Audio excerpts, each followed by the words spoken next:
Evening, everybody, and welcome to Three Drams for April. How are we getting on? Hope you're all doing very well and looking forward to an evening of Irish whiskey tasting tonight. We've got some great whiskies in our kit tonight, and we've got some great whiskies over the coming months as well. We've been doing a lot of work behind the scenes to build up our lineup for the next few months, and I'll share more details of what we're planning as we go through the evening tonight.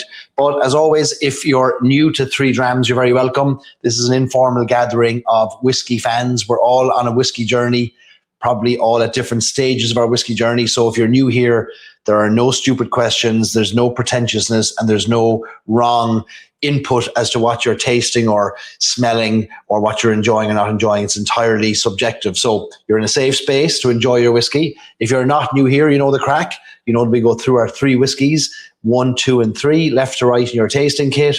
And we're going to meet the makers, the people behind all those whiskies tonight, who are going to lead us on a tasting of each of the whiskies. And then they're going to take your questions and talk about the distilleries, talk about the brands, and help us get a better sense of not just the pours, but the people and the places as well, which I think together give us this wonderful, wholesome Irish whiskey industry. So pour out your first drop into your glass if you have it, put it on standby. The way we like to taste our whiskies is we like to put our whiskey into the glass. I've got mine in the drop here in the glass already.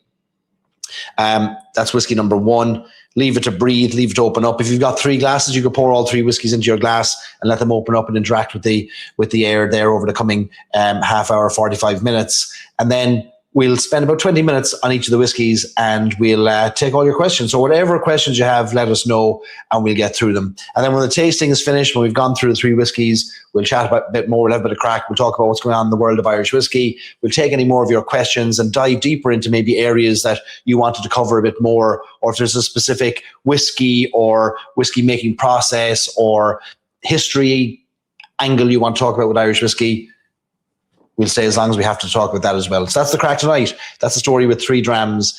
All right, so we've got folks joining us from all over the world tonight. We've got, whether this is right or not, Kazakhstan. Martin, are you in Kazakhstan for some reason? Berlin, Tina, hi to Tina in Berlin. We've got Derry, hi Dermot in Derry. Let us know where else you're joining from. We've got the Carnlough Whiskey Club, as usual, tuning in. Hi to Paul and the team there at the Harborview Hotel in Carnlough. Great fans and flag flyers for Irish whiskey. Let us know where else you're joining us from as well in the chat. Waterford, Anthony's joining us from Waterford. Good man, Anthony. Before we get into our whiskies tonight, want to talk about something special that we're doing adjacent to the 3 Drams that some of you might be interested in.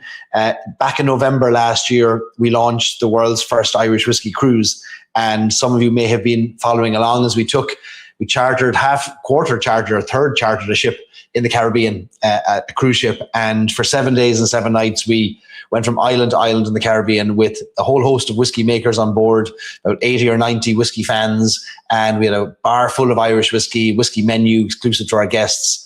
And every night there was whiskey gifts in the suites when you went to bed, and really fantastic tastings with some really old whiskies and warehouse samples. It was a great week. It wore us out. We took some time to recover, and now we've we've launched the second Irish whiskey cruise. If any of you might be so inclined to join us, it takes place in 2027, giving you lots of time to save your money. It's going to the Mediterranean this time, so we're staying a little bit closer to home. So a quick Ryanair flight from Dublin to Athens, and you'll be able to meet the ship 2027, August 2027. It'll be nice and hot, and it'll be a great 6 days and 6 nights when we go from Athens to Rome through the Mediterranean. Some fantastic stops, including Sorrento. And we'll be also going through the famous Current Canal, where there's about 6 feet of clearance on either side of the ship going through the canal. Anyway, we're planning lots of whiskies on board, lots of great makers joining us, and it's going to be a great celebration of Irish whiskey. The reason we do these things is because, and people ask us, why are we tasting Irish whiskey in the Caribbean or the Mediterranean? Well, you can taste Irish whiskey anywhere, but doesn't it taste a bit better when there's a bit of sun shining and you're gathered around with friends or people who love Irish whiskey too? So that's what we're doing. If you're interested, there are, I think, only 10 or 11 suites left. We've sold about 70% of our allotment of cabins already. We launched last week. I think 10 or 11 suites remain. And if you're at all interested, you can just put a deposit down. You can pay for it over the next 15, 16 months. And we'd love to see more Irish people join us there as well. We've got quite a few guests internationally joining us. We've got a few Irish guests signed up as well. So Irish need to represent. It'll be a great week. You can go to irishwhiskeycruise.com if you want more details. It's not a booze cruise. It's an educational experience, right? So don't worry about that. If anybody's got any questions, throw them into the chat there. We can answer those anytime as well. But anyway, that's an experience that's going to take place next year, 2027. Tonight, we're going to talk about 3 whiskies. Where are we going tonight with our whiskies? Well, we're going to start up in Belfast. We'll be starting with our McConnell's Irish whiskey, which is dram number 1 in your kit, on the far left side of your kit.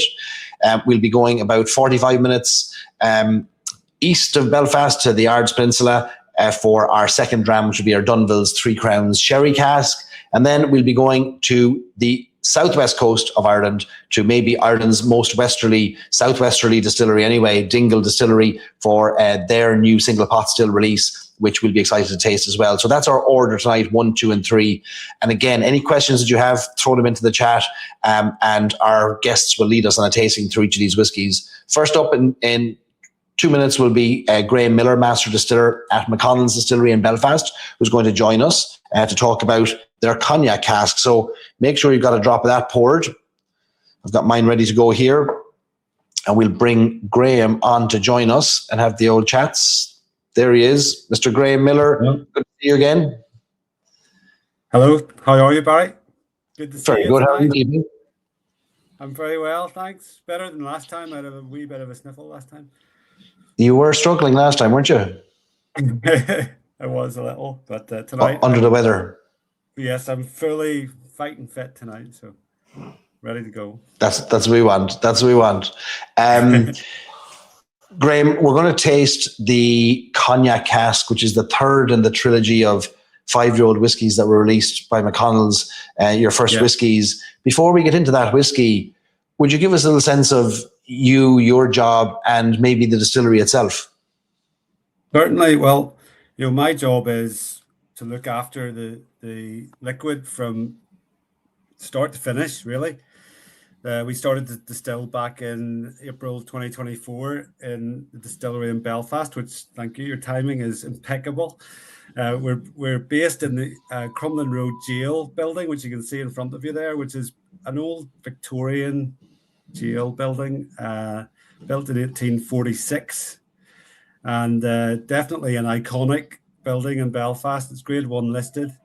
We have one wing, so the wing that you see nearest to you in the foreground is called the A wing, and that's where we're based. So we have our distillery there and our visitor experience, which is a stunning place to come and visit. It is just beautiful. Multi-award winning in terms of design, fit out. The kit, I mean, the bit that I'm really interested in is the equipment. The kit is fantastic, Forsyth stills, and really, all the latest automation, etc. So Dunville's in there. You're trying to do suggestive advertising. I'm not trying to rush you. No, I'm not definitely not trying to rush you. As you can see, that it's a very sympathetic conversion of a Victorian jail building.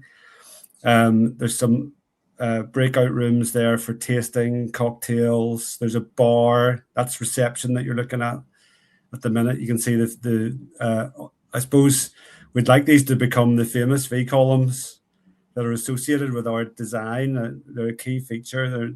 They're not around really in many buildings around the world, and these have replaced the walls on the ground floor and support all the original stone walls and slate walkways that you see just at the top of the photo there. And that is actually the original cast iron stairway up through the 3 floors of the jail building. So it's a beautiful place to come and visit. It's very, very close to the centre of Belfast. Honestly, I think you could have a pint every 5 minutes and be there, and from the Duke of York up through the Sunflower, and then the Criterion, and then stop off for us for a pint. That's 4 pints. 4 pints in 90 minutes, and then a tour. But a great day out. Lovely place to come and spend the afternoon, and see the sights and sounds and the smells of whiskey making at the same time. It's amazing to see the investment that was put into that building in a very difficult place to build, a listed building, a building that you had to build almost like a shell within it to accommodate the distillery. But you managed to do it in a very, like you said, a very sympathetic way, where you're not leaning into or glorifying any aspect of its history as a jail, but rather saying we have a wonderful building here that itself has a wonderful history, a challenging history, I think maybe to talk about, but a history nonetheless. And it seems like a story adjacent to your own story, as opposed to it being the story. Well, that's very true, and there's lots of ways that you can, reflect back and think of the years gone by. I like to romanticize it and think that a lot of the folks that were in that building right up until 1996, when it was closed as a jail. We had the peace process happening in those last years of the Crumlin Road jail. Surely some of those people were key in brokering or to some degree in the process and the mindsets of folks in Belfast to actually take that on. So, for me, that actually is probably it's quite good, gives me quite a warm feeling that to think that there must have been some conversations happening in the very ground that we're standing on now that actually led us to the bright future that Belfast is now experiencing. Belfast is a great place to come and visit. We do seem to have a wee sort of core of fantastic distilleries as well around the place. Not far, That's true. Easy journeys if you camp out in Belfast, you've got easy journeys to lots of lovely distilleries. And between Antrim and Down now, I mean, there's probably a dozen. I mean, it's the most prolific region of whiskey production in Ireland at the moment. County Down and County Antrim, I'd argue. Yes, we're just on the nub of County Antrim, so I can't include myself with the Down folks anymore, unfortunately. I'd love to, but I can't. I'm an Armagh man originally, so that's we all know that's. I would throw Armagh as well. As you started distilling and laying down your own stock, you released a number of whiskies, including the trilogy of 5-year-olds that we've tasted. The sherry cask, I think, on our last tasting when you joined us, and now we're going to taste the cognac cask. Tell us a little bit about that trilogy of whiskies and how it led you to releasing a cognac finish then to complete the trilogy.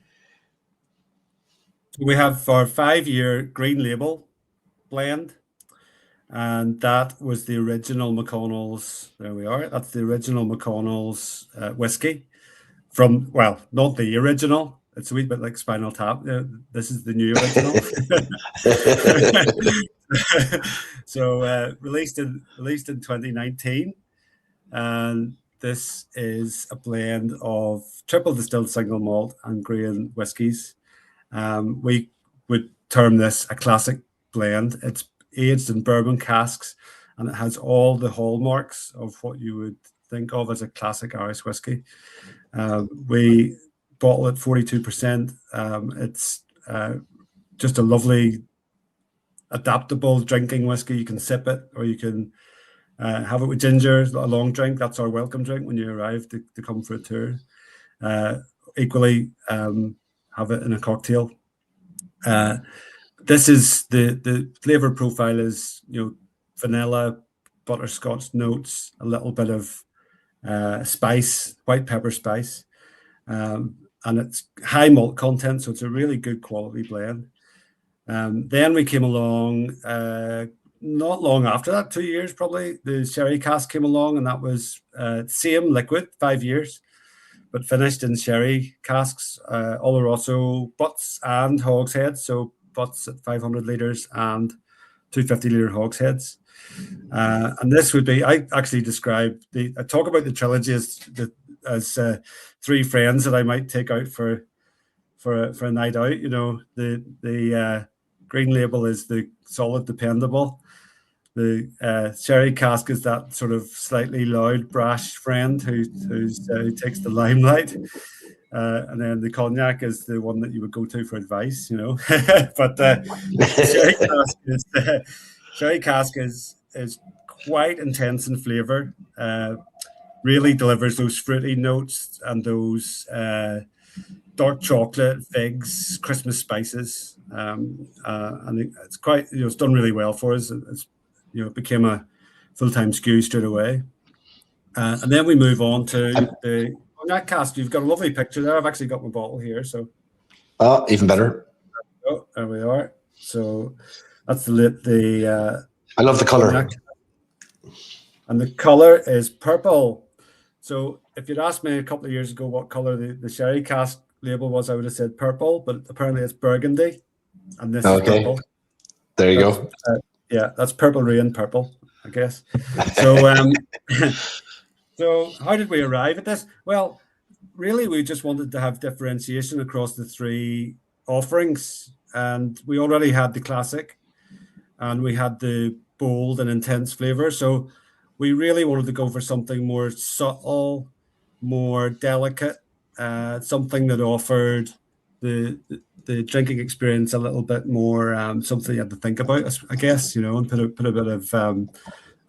a bit of yourself into it when you're having a taste. And I think we've achieved that. It's we've got to nose it now. I think it's a delicate nose. Now, in the absence of the other McConnell's whiskey here, it's quite good to taste back to back, but because we like to compare it with the 5-year, but because obviously we put the same liquid into the cask as we would as we bottle for 5-year, we just basically put that into a cask to finish it. So we have a lovely delicate nose. There's all like a tropical fruit nose, orange peel, bananas, a little bit of vanilla, but it's a lot more subtle than the 5-year. This is the amazing thing that happens in casks, because if we taste this liquid before we introduced it to the cognac cask, it would be quite sweet, butterscotch, vanilla, very classic. And it's almost taken those features away and dialed those down, and it's become now, okay, there's sweetness there, but it's not like a heavy sweetness. It's not a brown sugar or butterscotch sweetness. It's just that light kind of, I guess, citrus fruit kind of sweetness there. Yep. So a really nicely well-constructed nose. Talk a wee bit about the casks that we use as well. I mean, these casks are used for 15 years as, for maturing cognac. Cognac, as we all know, is a spirit. It's not cast at the strength that a fortified wine would be. So it's cast right up there, well above 60%. The cognac stills actually operate about 72% from the second distillation. So the toasted Limousin oak and the fact that there's been spirit in there actually then creates a new medium, a different medium for our whiskey to be introduced into than it would be with a cognac cask. So there's a very light oak aging. There's an oak influence there, but you've got to really look for it, I will take a wee taste. Launch it. I poured myself a big measure tonight. You deserve it. Thank you. So when we taste, there's that lovely kind of light sugar, lemon, candy lemons. It's almost like the tropical mix you can buy in the shops with the coconut and the sort of citrus fruit peel. If you can get a couple of those together and get the bite, the light citrus, but also that sweetness of the coconut. That's happening, as we go.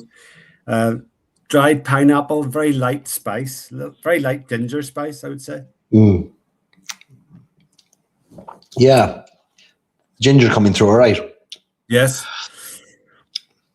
And this is bottled at 46%, so it's the same strength as our sherry cask, and it's also non-chill filtered. So that just helps a little bit with the subtlety of the flavor. We preserve as much of the flavor as we can by not chilling. So yeah, that's the third in the trilogy of McConnell's. We are really proud of it. It's very limited now. we've just about got the second cycle going now of the next casking. So everything that we put in the cask is now bottled, and it's selling fairly quickly. So if you do want the bottle, it's a good idea to go ahead and get yourself Now's one. the time. We want to make sure there's no interruption of supply, but it does take time to finish these whiskies. So, I won't be putting this in a bottle on the second cycle until I'm happy. And sometimes that can cause a bit of a delay because How long did you figure that? Like, did you think that with these releases they were destined to last a certain amount of time? Did you have in your mind, right, 3 years later we'll release another batch, or was it a case of, well, let's see if it sells first? I guess this is the beauty of being the size that we are. We said, let's try this. Let's see if it works. First of all, so it's the focus is flavor. The focus is quality and delivery of flavor, something that's worthy of carrying that McConnell's name. So that's always the first priority. So we went ahead and did our first casking. We bottled it in 2 stages. So all the casks were lined up, opened and sampled in the morning of bottling, and they were selected almost like, you used to pick the football team in school. I'll have this one. I'll have this one. I'll have this one. And this one, not this one. I'll decide about that one later. But that's when you're operating in a scale where you have tens of casks. I think we had 35 hogsheads to work with in the first time around, and that becomes then an exercise in, okay, we're the first 15 or 20 that can go and be bottled, and then we'll work with the rest of it. Either give it more time or actually just switch into the casks that we know worked really nicely, because this is I suppose one of the blessings, but also one of the burdens of working with whiskey casks. They're not all the same. So the same liquid can go in and you can get 3 or 4 different results, from essentially the same batch of casks. So we luckily, the purpose of the job is to work in such a way that we maintain the quality and the flavor fingerprint throughout every bottling, and that becomes then the aim. So this is, happy to say, both bottlings you couldn't tell them apart, but certainly they were done at 2 different times. And to help us understand the blending process, Graham, when you talk about them being in bourbon, the whiskey being in bourbon barrels initially, is that all of the components, the malt and the grain, were in bourbon individually, and then do you marry them together and finish them in the cognac? How does that work? Yes, that's exactly how we do it. So the malt and grain are matured separately in bourbon casks. And then before we introduce it to the cognac cask, we marry the whiskies. And really, I think, given all the years that I've worked with finishing casks now, there's a certain interaction with a married whiskey that really seems to work, really seems to pull the flavor from the cask. And I guess, I can only pontificate about this. It's only a theory. The presence of grain whiskey there, which is not what you wouldn't say it's a very strong, intense flavor forward liquid. Usually, that seems to be the element that really pulls the flavor from the casks that you're finishing in. So there's the level of competition between malt and cask. If it was just malt, it's different from a married whiskey, which is already blended, that little bit lighter, maybe even just that little bit higher ABV as well, because grain is usually cast at a few percent higher than malt. Yeah. It just seems to create this magic, I mean, as I said, it's taken some flavor attributes away from the 5-year liquid, and in a way that you just couldn't believe. It's lightened, it's more delicate, it has these tropical notes. These are all new flavors. Yeah. And are you bringing it to its ABV of 46% then after the finishing process? You're not putting in a 46% whiskey, blended whiskey into a finishing cask. You're waiting till after the finishing period? Yes. So it's cast, you think about a 5-year liquid, once you blend the grain and malt together, it's probably going to be around 62-ish, maybe 63%. So it's going into the cask at that strength. I mean, there's nothing wrong with a lower ABV finish. In fact, I'd like to experiment probably a little bit in that way, just to see what the different interaction with the wood would be. But in order to really take the maximum virtue from the cask, we want to keep that ABV up as high as we possibly can. So it's only whatever's been lost through Angel's share over the 5 years that's different from the original day of casking. Getting great feedback on the whiskey in the comments. I've always this one since you've released it, and was lucky enough in the distillery maybe a month ago to try it at cask strength. I still have to follow up on that, but I thought, God, if we could get that in a bottle as well, that would be amazing. But it's I think it's testament to the blending as well that you're doing and your skill at the blending, because there's lots of comments there about the surprise at a whiskey being so flavorful and balanced at maybe an age that many whiskies historically weren't bottled in, certainly in the last 20 years. Yes, and that this is don't tell anyone. I hope there's only 2 or 3 people. Nobody here. but this is one of the challenges, I think, particularly for us at McConnell's, because we do like to talk about our 5-year age statement. We definitely make that a feature of our conversation, but at the same time, if you look at it from a different perspective, from an older whiskey backwards, rather than a 3-year-old to a 5-year-old, if you think, how would this compare to a 10-year-old or an 8-year-old? It actually stands up, and then the temptation is to start the conversation in the direction, well, do age statements really matter? So, that it's a difficult one, because really, at the end of the day, its quality of the whiskey is the key, and perhaps age isn't, just the one measure that we should use as a yardstick. Agreed. I think historically that's what was leaned into when there was the spectrum of distilleries was tighter and smaller on the island. But I think we're learning now that there's more to whiskey than quick production and then longer aging in a barrel, but you can get great 3-year-old whiskies and terrible 30-year-old whiskies at the same time. Well, that's very true. Yeah. And it's all about, have somebody who's stubborn enough not to put it in the bottle until the time's right. That's an important person to have in the team. That's a fact. My boss will tell you that. This is a great whiskey and a lovely way to round out the trilogy. What should we look out for next, or what should we be aware of, or should anything be on our radar from McConnell's? Certainly, yes. I can't tell you anything about any of it. There's some exciting things happening, yes, and we will announce the new liquids whenever the time's right. But we're looking at something distillery exclusive.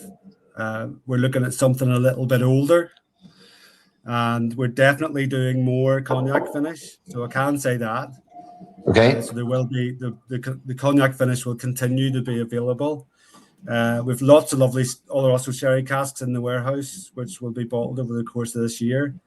And obviously the new make and the young spirit, which I'm keeping a very close eye on, is a very exciting element in my job. So just yesterday we had a 21-month-old cask cracked open and a sample taken from that.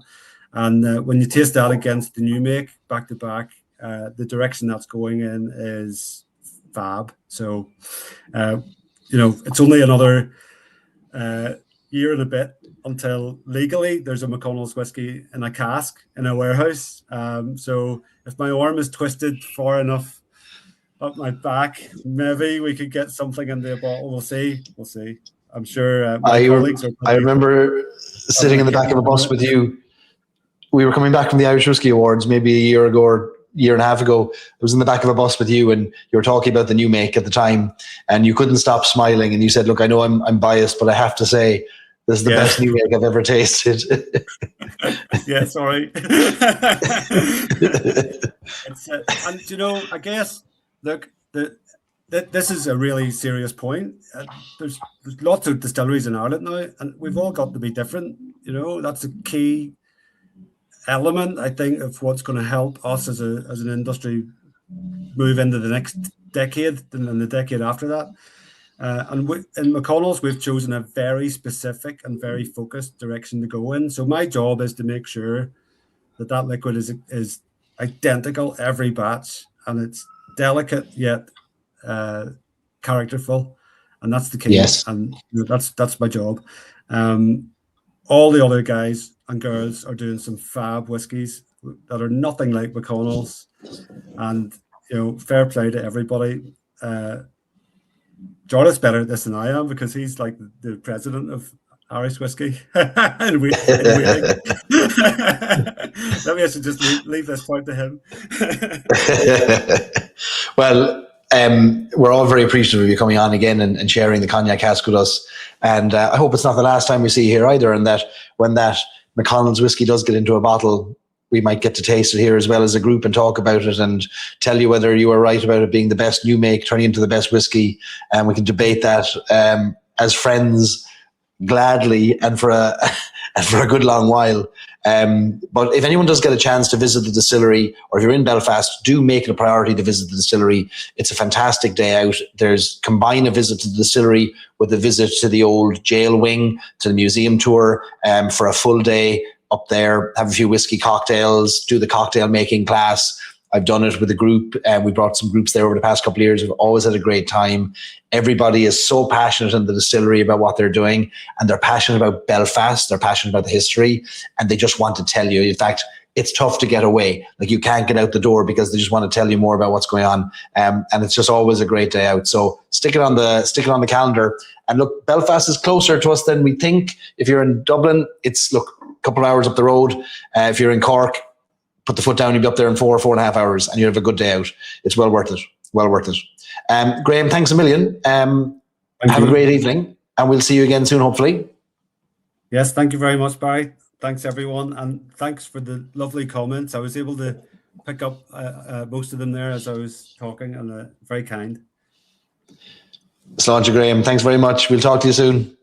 Sláinte, good night. All the best. Good night. All right, folks, we're going to move on to dram number 2.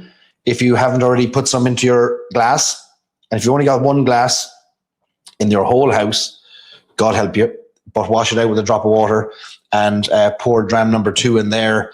We're going to bring Jarlath Watson on next from Ecklandville Distillery and from Dunvilles.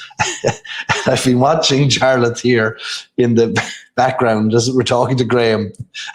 So, Jarlath, I'm dying here. When we first talked half an hour ago, there was only 4 pictures on the wall, and every few minutes a new picture appeared. I don't know what you've been doing. I thought you weren't watching because you kept your face straight, so you weren't watching it.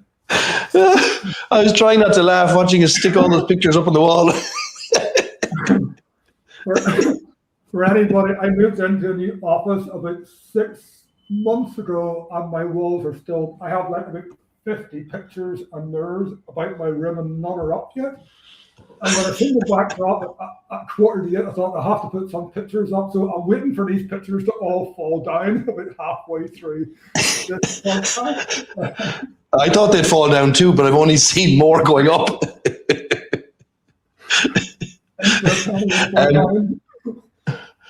Well, it's a lovely. It's a lovely gallery you've got there of paintings and posters. So thanks for allowing us into your very quickly assembled gallery to talk about. I will always go above and beyond. Always above and beyond. It's the effort counts. The effort is not missed and not lost on us. In fairness, decorating is not my forte. We'll see how long they stay up on the wall now. If they fall down, we'll know. Hello, how are you? Jarlath, great. Thank you very much and welcome for another 3 Drams, not your first 3 Drams and hopefully not your last. How have you been keeping? Tell us how things are. Things are busy today. Yeah, things are just a wee bit busy today. Yeah, we're going live with a new ERP system and I'm actually taking a break from go live to do this. So I'm going to get pointy faces when I head back downstairs.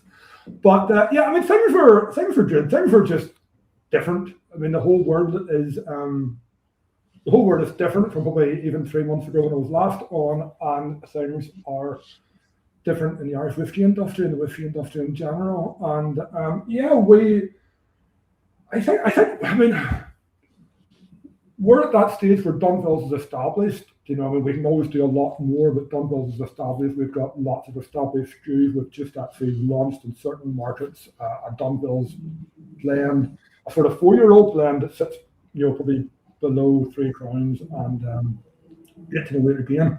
And that's for certain markets. So we're really trying to still work on Dunville's portfolio. And then our big news is Old Trumber and the actual single malt coming through, you know. So most of our effort at the minute, certainly in the warehouse and the distillery, is blending, flattening, recasting, deciding recipes. A lot of what Graham's talked about, just getting the blend right and getting consistency and bringing the right flavors at the right time. And you know, we're working. I mean, a lot of our time at the minute is just getting those 1808 those Old Trumber pot stills right as a 7-year-old, and then leading into a 10-year-old later this year, early next year.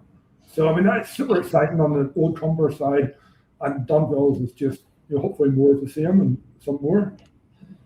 There's a whole range of whiskies, spirits coming out of Ecklinville Distillery. We'll talk more about them in a second, because it can be a lot to take in to understand all the various ranges, but I'd like to get maybe your thoughts on that in a second. But could you share with us a little bit about the Ecklinville Distillery and where Dunville's fits into the distillery? Yeah, so for anybody that doesn't know, Ecklinville Distillery, down the Yards Peninsula, at Yards Peninsula, County Down, which is about 22 miles south of where Graham is in Belfast. We're a peninsula with salt water on 3 sides, not unlike Dingle, who's coming up next. We're a field to glass distillery, and we're probably still Ireland's only complete field to glass distillery at any scale. And what I mean by that is, I mean, you'll see the barley field behind you there, and actually the barley field in front of those trees. The Ecklinville house, we're built on an old manor house, so you'll see the big house there, and the distillery behind it, behind the bell tower.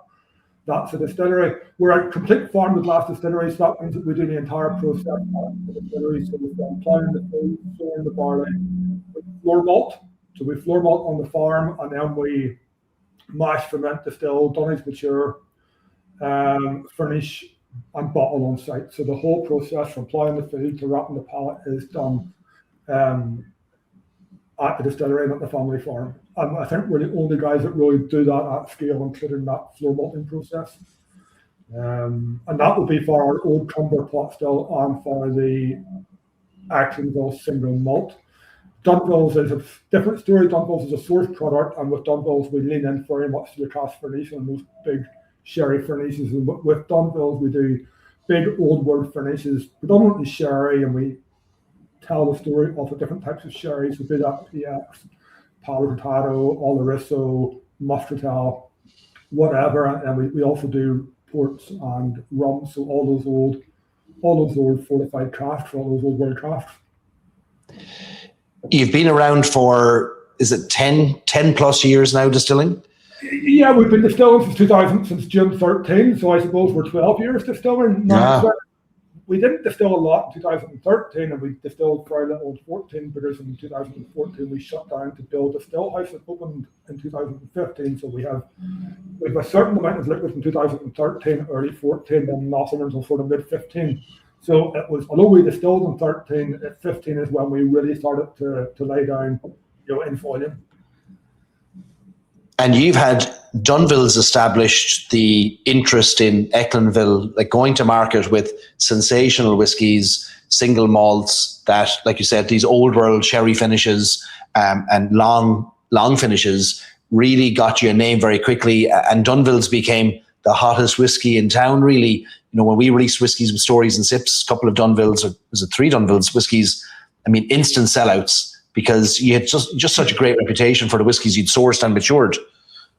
Oh, yeah, I mean, and it's good to see Graham on before us, because obviously we share a lot of this history with Graham, and a lot of what, our listening to Graham, I mean, a lot of our ethos and approach to making whiskey is the same. We learn together, so you'll probably hear me saying a lot of that. But yeah, I mean, we launched the Dunville brand in 2012. We had been in whiskey from 2005 with the Falcon Irish whiskey brand, but whenever we built the distillery, we thought we probably needed a brand that was a bit more premium, maybe is a word. So we secured the Dunville's brand.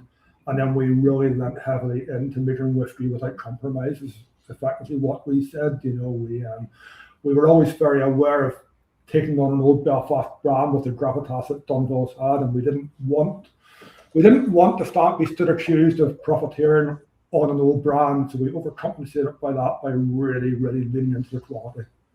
And that's been evident from the first Dunville's release through to now. I think our ethos, and I've said this before, our ethos was, and it still is, that we can walk into any room in any country in the world and put our 12-year-old single malt, put our 7-year blend, put our 21-year-old single malt on the table, and it will be as good, if not better, than anything on that table, and certainly be worth its place on that table. And if we don't think it will be, we don't put it out. And that was our ethos from day one, and it's still our ethos. What was the thought process behind resurrecting brands from the 1820s and 30s in Old Cumber and Dunville's? I guess, I mean, it was Shane's idea probably rather than mine. I remember at the time I wasn't against the idea, but I also admired what Alexis Tilling were doing in Dingle in developing a completely new identity and a new brand. So, I admired both approaches, but certainly 10 or 12 or 13 years with Dunville's. I think with Dunville's, we thought we bought a brand. We thought we had bought a brand, a name, and a label, but 5-6 years later, we realized that we had bought 100 years of marketing history. We bought 100 years of history. We had bought association to mirrors and ashtrays and all those artifacts, all those adverts from around the world, the history of London and Uruguay and New Zealand, and and all. It's just if we had have paid him 1,000 times more for it, it might have been cheap given what we know now. It didn't seem cheap at the time necessarily, but we were aware of those. We'd seen the mirrors, we were aware of the brand, but we just had no concept of how big Dunville's was and how important Dunville's is still. And maybe if we hadn't have revised it wouldn't have been as important. Maybe that's a sign of what we have done with it. But certainly, it's a weight. It's a responsibility you're proud to carry, but you don't. It's a great point about that built-in heritage, to be able to walk around Belfast, point out parks, buildings, streets tied to Dunville's name, and to be able to connect the drops today to that. Football clubs, Belfast was built on whiskey and linen, and Dunville's was the biggest of those. It's just, it is. And like Graham, Graham was talking about the history of the jail and things that happened in the jail that maybe led through that 1990s and that really important time in Northern Ireland. You might not know, but in Belfast we don't let go of our history very easily. We're a habit of holding on to our history for longer than maybe we should. And certainly this Three Crowns product is. It's such an important linked to the heritage of Dunville's. And I'm sitting here, with the old. We cracked this bottle open, a very similar bottle to this. We cracked this open off the coast of Puerto Rico in November. So That's right. This is a bottle of Dunville's Three Crowns from late 1930s, just whenever the distillery fell silent. And then we have it beside it here. We have the modern Three Crowns, and that historical link with the old label and the new, and telling the history of Dunville through that's really important. But I mean, this bottle tells the history of the famine. It tells the history of the Corn Laws. It tells the history of the repeal of the Corn Laws. It tells the history of that influx of foreign grain into Ireland after the repeal of the Corn Laws, which is effectively tariffs on foreign corn. So in the 1860s, they repealed the grain laws, the Corn Laws, to import corn into Ireland to feed the working poor, which they needed an alternative to potatoes, so that they imported corn to make cheap white bread. Barney Hughes in Belfast was the first one to do that with the Belfast Bat, and the Belfast Bat, for anybody that visits Belfast, has a Belfast Bat at St George's Market, But whenever the cheap corn came in, and it all came in through Belfast, because Belfast had the deep port, and as that corn came in, as well as making bread with it, we made whiskey with it.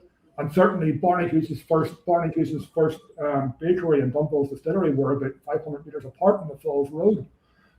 So this bottle tells that history of Belfast through the famine and through the Belfast Bat and the repeal of the Corn Laws, and how then that led to grain distilling, and then how Belfast became the distilling capital of Ireland. Belfast and Derry embracing the common still and distilling that corn before Dublin and Cork did, So I mean, it's such an important. The Three Crowns is such an important bottle to tell that history and with, and we tell that history through opening a bottle from 1930s, opening a bottle from today, comparing the two, and then telling and linking the two and telling that whole story. And you've been there on the boat and you've done that. And I mean, drinking whiskey from 100 years old is just it's pretty special, And then comparing very special.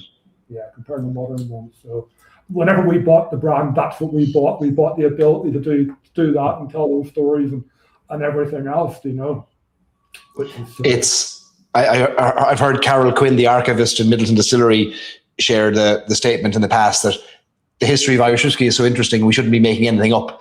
And I think Dunville's is a great example of that.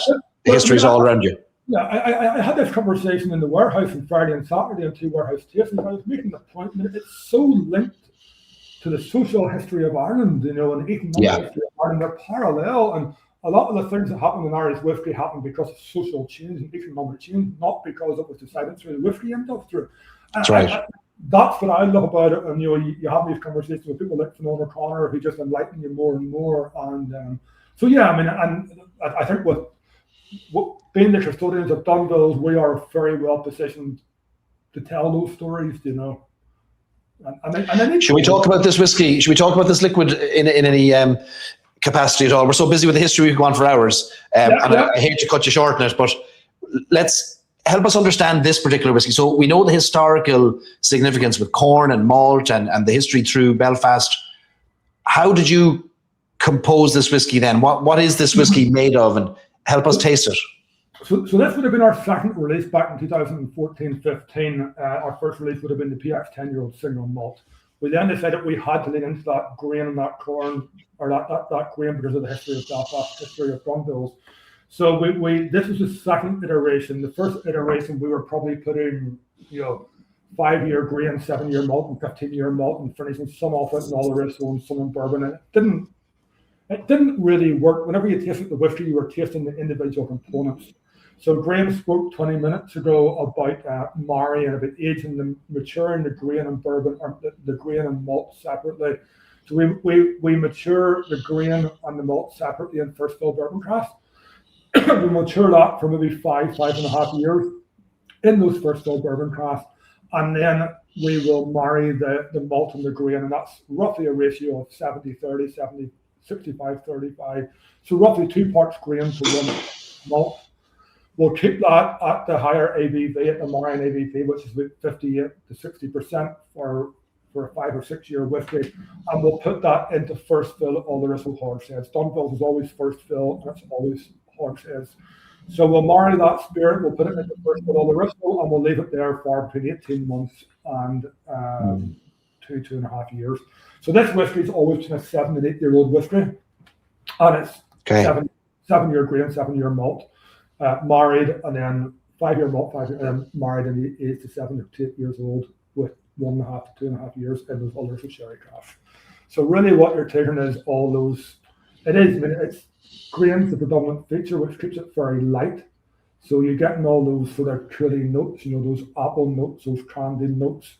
To me, there's a lovely nougat note off this. There's a lovely almond, pistachio nougat type note off this, and this big cream soda vanilla note at the front. I mean, this is breakfast whiskey. I always describe this as breakfast whiskey. I mean, it just is. I mean, it's a summer whiskey. It's a barbecue whiskey. It's a 3 o'clock in the afternoon whiskey. There's a lovely body to it. There's a lovely creaminess to it. 2 years in Oloroso just gives it a lovely creaminess. It's got the creaminess of a malt in truth, but it's got that lightness of a nice grain whiskey or a blended whiskey. But it's lovely and voluptuous, creamy. And to me, it's just, we're sitting here at 17, 18 degrees in Ireland today. It's a perfect whiskey. Sláinte.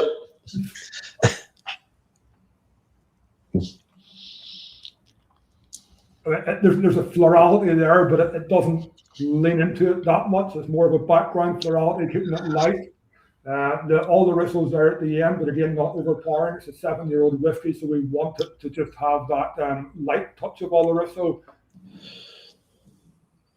It's not like those bigger whiskies, the 12-year-old single malts and the 21 that have 4, 5, 6, 7, 8 year finishes. It's there's a lot of tropical notes meeting chocolate and cocoa and.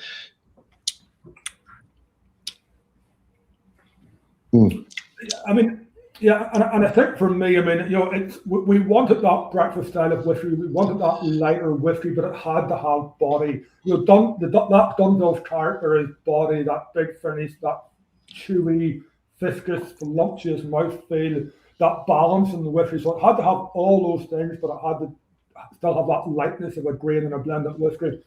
And that was actually more difficult to do in this one than it was in the bigger single malts, which are more obvious. There's a delicateness to this, but it still has all those things that we want in a Dunville's. In a lot of ways, this is my favorite Dunville's. It's just the best whiskey we do in a lot of ways. Is that right? And every tasting I ever do, I start with this whiskey.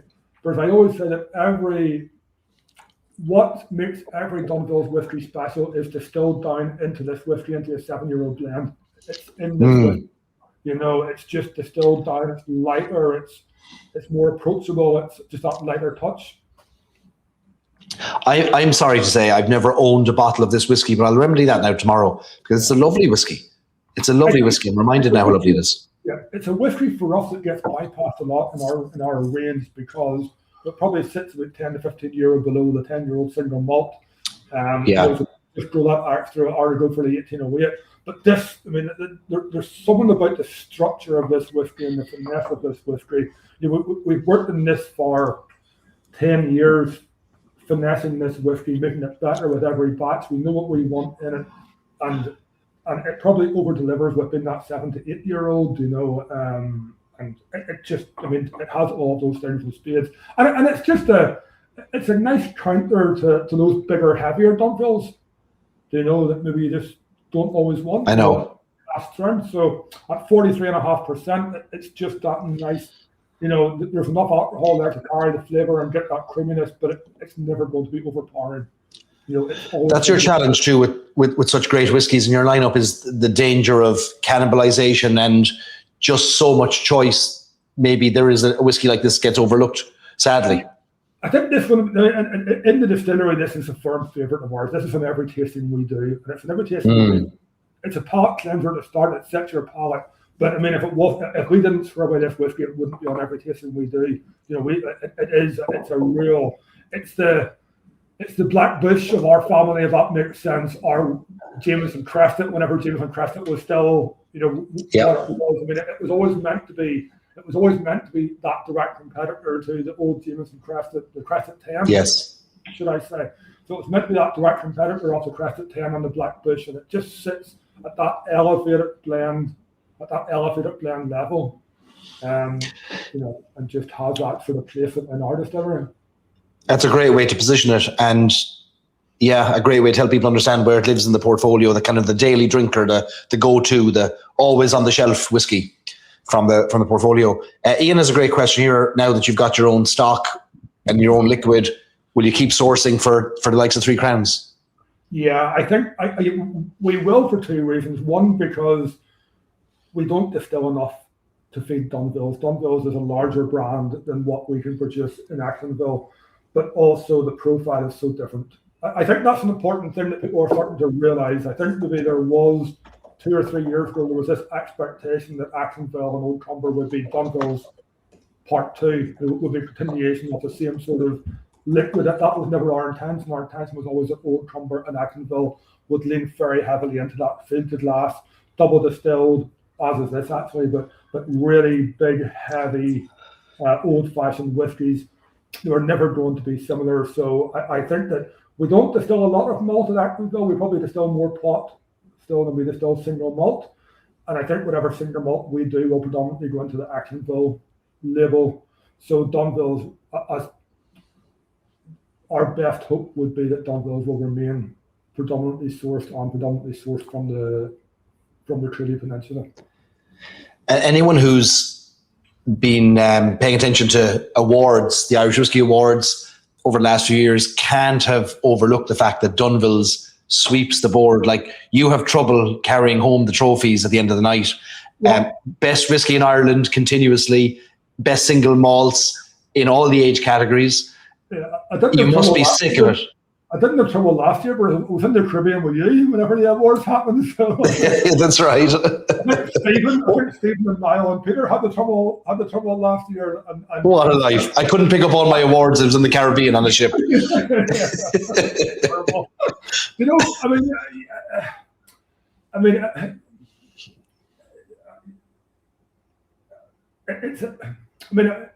we make good whiskey, and I think people know that we really strive to make whiskey without compromise.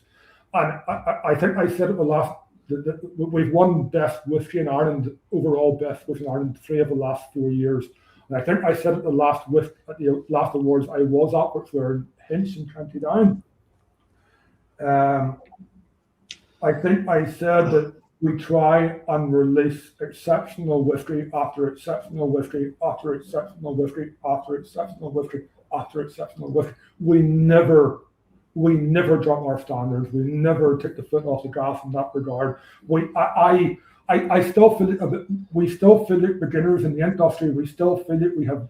We still feel it. We haven't built up enough money in the bank to have a mistake. Right.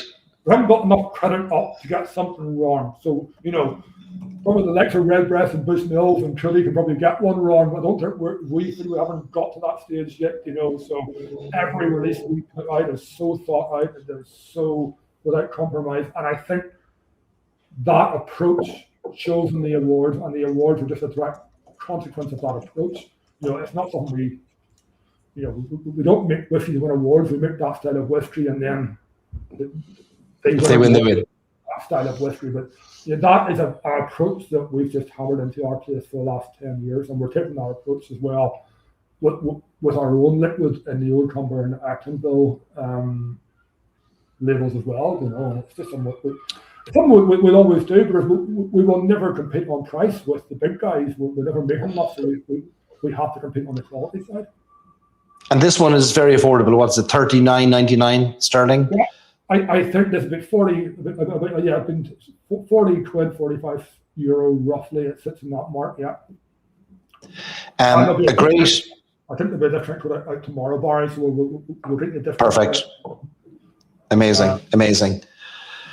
It's a great chance for us to explore the range, like with something that hasn't been on my radar. I think it hasn't been on a lot of people's radar. And now you've established it as the Black Bush of Dunvilles. I know exactly how to talk about it. Great whiskey, great sipper, and a credit to the blending too. Yeah, and I mean, it is that, you know, the 1808 is our highball whiskey. The 1808 is our mixing whiskey. This is just a light sipping blend. It is for sipping. It's that, you know, this one, Seamus makes an amazing banana bread cocktail with this. So it does work in cocktails, but for me, this is just an afternoon sipper. Or, you know, sometimes you go to your cabinet and you want a big whiskey. Other times you don't want to think about it. You just want something that does what it says in the tin. And that's what this is. You pour lovely whiskey. Don't have to overanalyze it or think about it. It just does what it's meant to do. You know. Well, the comments are favourable. More than one bottle we bought, says Kevin. Philip chanting his arm. Hopefully the discount code applies to the full range because his old cupboard is running low. I think we'll put it tomorrow, yeah. Let Jared be able to afford some more pictures for his back wall there. He's been busy hanging them up. He needs a few more paintings. I think we've got 3 more minutes and I've survived, Barry. They haven't fallen down yet. So it's almost as if the wall is at some kind of angle preventing them from falling down, because I don't know how they've stayed hanging up the whole time. But listen, you're a gent I know you've got a busy day. You're in the middle of a lot of work today, for stepping out and joining us and sharing the history. We can listen to you all day, and we will again, hopefully. But the best of luck with the tech work this evening as well. Thank you very much. All right, pleasure as always, guys. Thank you very much. Glad you enjoyed it. Chat soon. Sláinte. Thanks, Jarlath. Thanks a million. Take care. I love listening to the history of Dunvilles and Belfast, and both Graham and Jarlath, of course, very involved in that, and have worked together over the years, and just have a great passion for sharing the history that's been all around them their whole lives and for many generations before. And I love the idea of a resurrected whiskey brand. I love a resurrected whiskey brand rather than a made-up story and a made-up history. There's so much history all around us and so many brands that could get a second life and allow us to connect to really important parts of our history. You know, over the last week or 10 days, you see all the news of, you know, it's the anniversary of, obviously every year, the sinking of the Titanic, April 14th, April 15th. And you think back to those days in Belfast in the early 1900s, and the 3 big industries were shipbuilding, linen making, and whiskey. And shipbuilding back then tends to get all the focus. Yet whiskey, you know, most of the whiskey coming out of Ireland at various points of our history was coming out of Belfast. And incredible histories. The Dunville story itself is just so incredible. Our business that was doing tremendously well, one day they just closed the doors. There was nobody to take it over. And the old Cumber history going back all the way to 1825, the same year that Middleton Distillery was founded. So amazing history, and great to see it in the hands of custodians who take care of it and use that history to bring us into the present day with their whiskies. So we're moving on to our third whiskey, our final dram of the evening. We're leaving the northeast coast behind and we're going down to the southwest coast. We're going to be joined by Dave Cummins from Dingle Distillery, who's going to talk to us about the latest release from Dingle. Not the latest, the second latest release from Dingle. Dave, how are you? How's it going, Barry? Welcome back. I didn't realize all 3 of you had been on before until when we did our sound check tonight. I thought, I've seen these lads before. Yeah. I was hoping I was watching Jarlath there and go, oh, one of those pictures has to fall. I was trying not to laugh watching him put up the pictures one by one. Thanks for joining us and for flying the flag for Dingle, as you always do. What's happening in the world of Dingle at the moment? Just very busy. I suppose, especially today and yesterday was the launch of one of the limited edition series that just came out. So that's 11-year-old single pot still in a sherry cask. So limited to about 1,500 bottles. And that went out in markets yesterday and today. Yeah, there you go. There it is. 51.7%. Amazing. And Paddy Picton, it's just it'll fly. Any of the kind of tastings that we've done, people have been going crazy about it. And that's an entire maturation in Pedro Jimenez casks. No recasting, no finishing. No. Yeah. So the idea is that we have our 3 core whiskies, and then this year anyway, and probably next year, we'll do 2 single cask releases and 2 limited edition releases from ourselves. Aside from, let's say, different things that we might do with different customers or accounts around the world, pretty much. I had a chance to taste a similar whiskey to this. There's a Founding Fathers cask in New York. Astor Wine and Spirits have an 11-year-old entire PX maturation as well. And if this is anything like it, it's a crushed raisin bomb of a whiskey. Yeah, and the depth of color, you can even see there, like not like we're non-chill filtered, no coloring added. That's literally all from the cask. I saw you did that. You did the Astor. I was over there, I think, a week or two after you, chatting to all the staff. But that was an exceptional whiskey as well. But yeah, it was just amazing something that whiskey we wanted to do to showcase some of the different, exceptional casts, single casts, or limited edition casts that we have a handful of that we want to kind of showcase to the customers. And if people want to buy them, happy days. For those who aren't familiar with Dingle, shame on them, but help us understand. So, I mean, a quick preface from my side, one of my favorite towns in Ireland. I feel an emotional connection. I don't know why. I have no relationship with Dingle apart from once you go there, it can never leave you. And the distillery itself, critical and key in restarting the Irish whiskey industry back in 2012 and inspiring people to build whiskey businesses based on the excitement around Dingle back in the day. Yeah, so it's an independent family-owned distillery. It's the Oliver Hughes and Liam Hart set it up back in, we first distilled back in 2012. It's a good employer for the town. We hire anything from 20 to 30 people, depending on the time of year and the season. Hoping to maybe build a bit more so that we can employ some more people. We are all handcrafted, so we've no automation. We've a wooden mash tun, 5 wooden fermenters, and then 3 pot stills, and we have a gin still and a vodka still. So we can make gin, vodka, and whiskey all at the same time. It's a steady. It's known as the blue shed on the edge of Dingletown. So it's an old mill. There's no more productive a corrugated building in Ireland, I'd say, than the distillery. Yeah, like it is. It's an old mill. There's still some of the old stone wall and the mill wheel out the back, and the cogs. If you're doing a tour of the distillery, if you look behind the stills, you can still see all the cogs and the gears work for the mill wheel. It's one of those ones. I don't know. It just kind of captures people when they go and visit it because it's as real as you get when it comes to the distillery and very, very hands-on. When Dingle first released whiskies, they got a lot of attention, a lot of interest, a lot of people wanting to store them under their bed. They were so precious because they were the early releases from Dingle. And it's taken, like it would take any distillery, a decade to be able to have a core range because you have sufficient age stock that you can stand over and say, now we can go to market with a consistent product. Yeah. It's pretty much similar to what Jarlath says. Like in the early years, it was kind of like finding your feet. So for the first couple of years, the lads were finding out what percentage was best to put it into the casks, how quick, how slow to distill, all those different things, all those different kind of finicky things that you have to work out. So yeah, the change, as you can see from my background, the 3 core whiskies now that we've a pot still, a single pot still, and a single malt core that are between 6 and 7 years of age, these 2 whiskies here. And then you've got your 10-year-old single cask. The main difference is the 2 core 6 to 7-year-olds are first and second fill, only a little bit of second fill, and then the 10 is 100% first fill. So it's just, I suppose now we're at the point where we're getting a bit older and it's time to kind of set our stall out and to kind of go, right, this is who we are, here we are. So our core releases are going to be bourbon and fortified wines. So the likes of your sherries, your ports, your red wines, your dessert wine casks. So all these casks, these three bottlings here in front of you have all been aged in bourbon.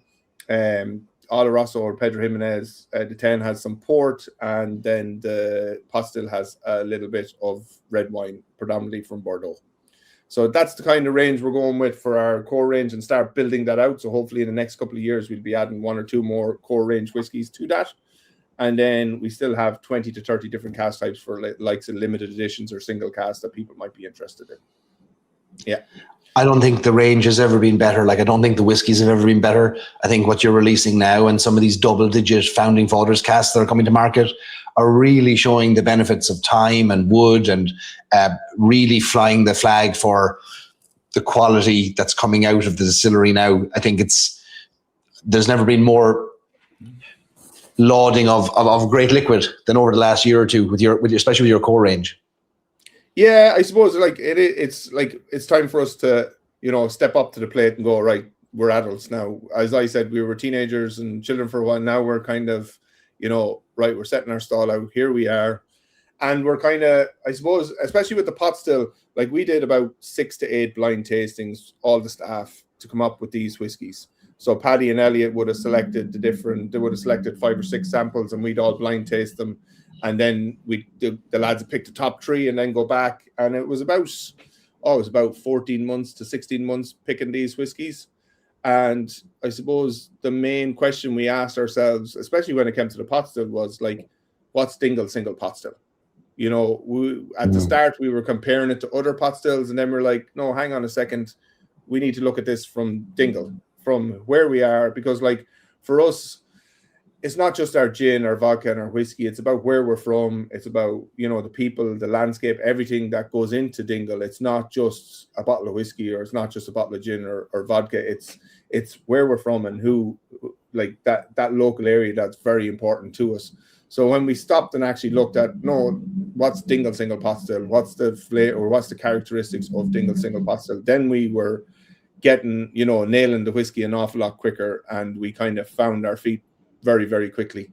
And then we kind of as you can see, new label, we kind of wanted to highlight, as always, the Rem Boy or Rem Man, which is pretty much our symbol. It's on all our bottles. It's on the top of our caps.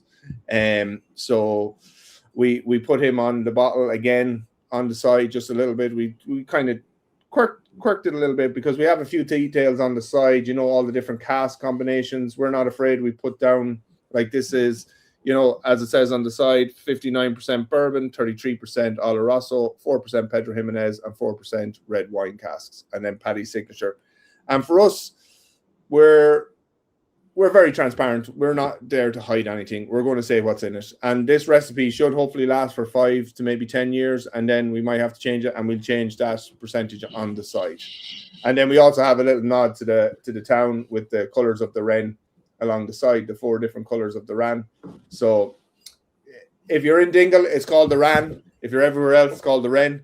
But in Dingle, it's called the Ran on the 26th of December. So we have the 4 different colours of the Rans. So you've got green and gold, you got Shroud Owen, you got the K Ren, and then you've got Goat Street. So it's all down along the side.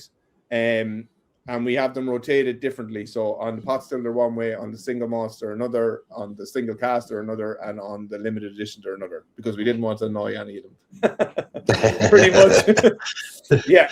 You talk about the taking the time to figure out what the DNA of the pot still would be, and no small task, considering like Dingle was the first new distillery in 100 years to release a single pot still in Ireland, and you had there's a bit of weight on your shoulders there to, okay, what is ours compared to the big drive 2 hours east to Middleton, the home of pot still over the last 50 years. With all of the various cask types in this pot still, was the decision to say, well, we want a representative components of quite a few of our different cask types, or what was the DNA you kind of landed on? So I suppose with the batch releases and the Wheel of the Year, we kind of found what worked really, really well with our single malt and our single pot still. And then I suppose the turning point for us was we were actually over visiting one of our port producers, Churchill's, and we're asking the owner, I asked the owner, I was like, how do you decide what LBV you choose every decade? I was like, do you look at what everyone else is doing, what the other port houses are doing to decide which year is a good vintage? And he was like, Dave, I'm too busy to be looking at everybody else. I'm more concentrating on what we do. And it was one of those things that it was just like, he said it in such a nice way, but he was so true. It was like, I want to concentrate and make what we make the best that we can and not worry about everyone else. And I think when we actually used that on our pot still, and we were like, right, what cast do our pot still and our single malt go with? And we found, because we were very lucky, the lads, like as Elliot said, I'd much prefer pay the 250 quid for a first fill cast than recondition a cast for €50 and only get, or €70 and only get another, bit of flavor out of it. I prefer to buy that new first fill as much as possible without, going bankrupt. So like for us, I suppose doing the batches and all that made us realize that like the bourbon casks go very well. Our sherry, our fortified wines go very, very well with our single malt and our single pot still. So that kind of nailed it down for us. So then we can actually, and we had such a, like in the beginning, our production was divided into single malt production, single pot still production, and then different cask types. So the idea was it was meant to be like about 50-50 in the year of malt to pot still production, but at the start that changed to about 70-30 because our system's so manual. Pot still is a little bit more tricky to make, but we have it now about, I'd say 70 or about 60-40, which is actually our pot still mash bill, but that's production that we have. But then we split the year down into cask types that we would put it into. So about 30 to 40% of our new make spirit goes into bourbon, 30 to 40% goes into different types of sherry, 10% goes into port cask, and then 10% into the other cask types that we would get. So that kind of set us out that we will be able to keep these things going, like the 10, like the core pot still and the core single malt. Okay, very good. I'm always fascinated by the thought process of how anything is arrived at. Sometimes it's well thought out, and sometimes it's, here's something we never thought of that has found its way into the mix. Let's go with that. Yeah, and I suppose it's as well, like, if you don't know who you are, how is the customer meant to know who you are? I come from a pub background as well. Like I've been working in the trade nearly 30 years now, and like for me, when I was running pubs, if the customer didn't know what the pub was, then they weren't going to come. And it's the same with a brand. If a brand doesn't know who they are, they can still dance and play with different things and, release something that's a little bit quirky. But if you really want to set your stall out and go, look, this is who we are, this is the best of what we are, come and try it. And that's what I suppose we're trying to do in a way. We've kind of, stepped into our big boy pants, trying to anyway. Yeah, but it's no surprise that it takes time to figure out who you are. We're probably all in that, figuring that out in our lives ourselves. But like the people who started the distillery, Oliver and Liam, they weren't distillers. They had no distilling experience. They had passion. They were in brewing, but they probably didn't know. They had no sense of where this could go either. But they just had a passion. They thought, we believe enough that it'll work. But the other bit had to come a lot later, that you're finding now. Yeah. Like we would have monthly meetings and quarterly meetings, and then we're all just we're like we're a very small team. There's only like 6 of us that would be kind of based out of, let's say, Dublin, and then the rest, everyone else is down in Dingle. So like we're very small, we're very agile.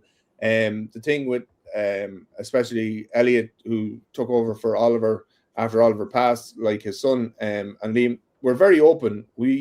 Like the lads will always say what you're saying and back it up, but don't be ever afraid to say what you think.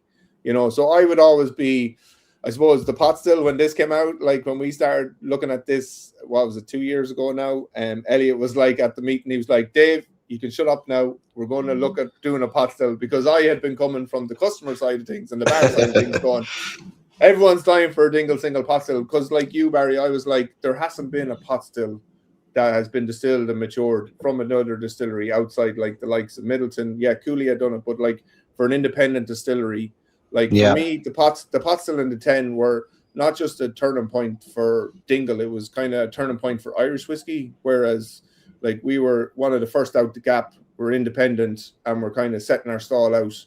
And like I'm very excited in the next 5 years of seeing all, like you're going to see a lot of whiskey from these different distilleries coming out, and you'll be able to sit down and do this where everyone has distilled and matured all their own whiskey, and it'll get really exciting from that point on, Woo! Yeah. Amen. Exactly. I'll drink to that. Let's talk about this whiskey then. So let's work our way through it. Alan isn't sticking around. He's gone straight into it. Probably the nicest Dingle he's ever tasted. There's no holding Alan back when he's got a whiskey in his hands. talk us through this. I know you've touched on the various cask components there in the ABV. Yeah. In terms of the mash bill and how do you approach that for the single pot still and dingle? So we use a 60-40 mash bill. So all our, let's say, our main bulk of our pot still whiskey will be 60-40. We have made some other old recipes and stuff, but at like our pot still that we release all the time is 60 malted and 40% unmalted barley. So this has been, we would do a vatting system for this and for all three. We actually have a tank for the dingle single malt. These ones we actually do in very old casks that don't impart any flavor, because at the moment we haven't the chance to go and buy some more vats. So hopefully further down the line we will. So these are all vatted together. And then again, similar as the single malt, slowly diluted over 6 to 8 weeks and brought down to the 46.5. So non-chill filtered, no colouring added, aged in bourbon, 2 types of sherry, Oloroso, Pedro Jimenez, and then a little bit of red wine. Paddy found that just adding that a little bit of red wine just took it up that extra notch. So you're going to get that kind of, like that unique dingle single pot still spice, a little bit of herbal notes towards it. You're going to get that kind of nutmeggy Christmas kind of flavors to it. But then you're also, for me on the red wine cask, I get more red berry flavor. Some people might get more dark fruit flavor, depending on your palate. And then some people will pick up those kind of apple, kind of stewed apple, sweet apple kind of flavors, and those bacon spices. But yeah, for me, it's like, I was doing a whiskey expo in Limburg in Germany at the weekend, and like I had 9 dingle whiskeys in front of me, and every time someone came up and goes, "What's your favorite?" and I'd be like, "Single pot still." I was like, I just literally had my hand on it. I was like, for me, I just, single pot still is your quintessential Irish whiskey. So yeah, that it's one of my favorites by a mile. It's just, yeah, it's the business, And again, it's priced at a point like 55 to 60, depending where you are. We're not expecting you to go out and buy a bottle every day, but if you have a bottle every week, happy days. Well, Sláinte, congratulations on this and rounding out the core range with the malt, the blend, the pot still.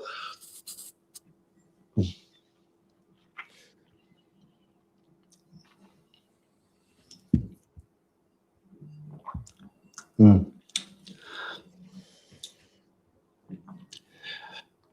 It's just unmistakably dingle. There's a spice in dingle that I can never fully articulate, but it's somewhere between baking spice and salt that just, it always tells me that dingle is there. Lovely mouthfeel to it, and lovely texture to it.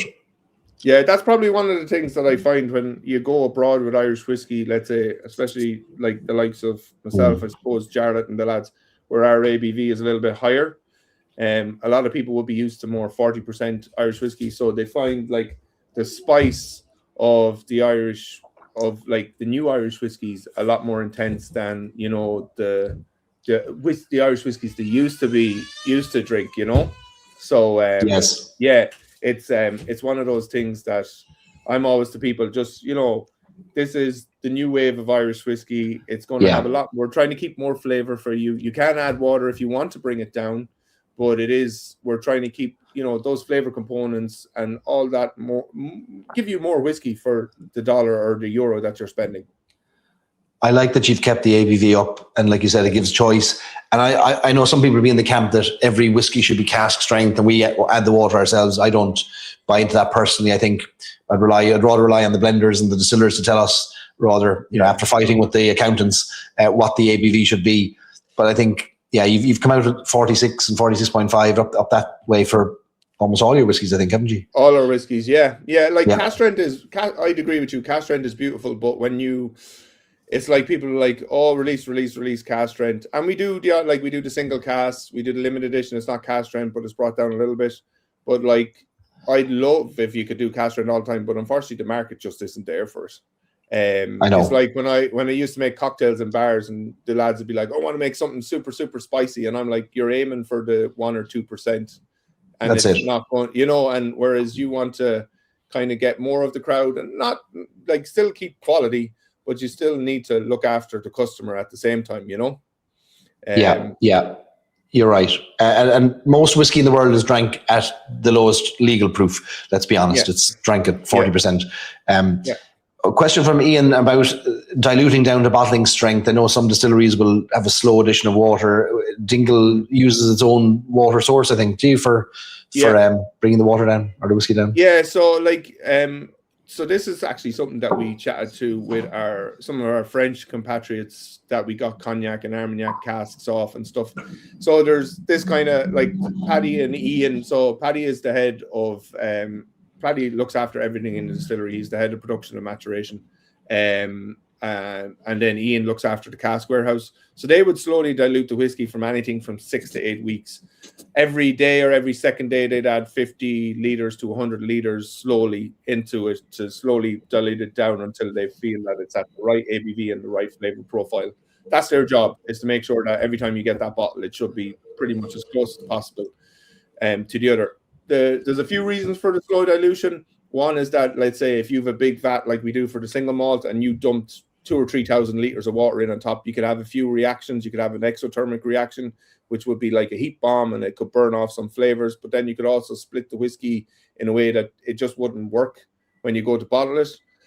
Slow dilution tends to keep an awful lot more of those foundation flavours, allows the whiskey to marry and to kind of dance better together, so that when the finished product gets in the bottle, it's a lot nicer.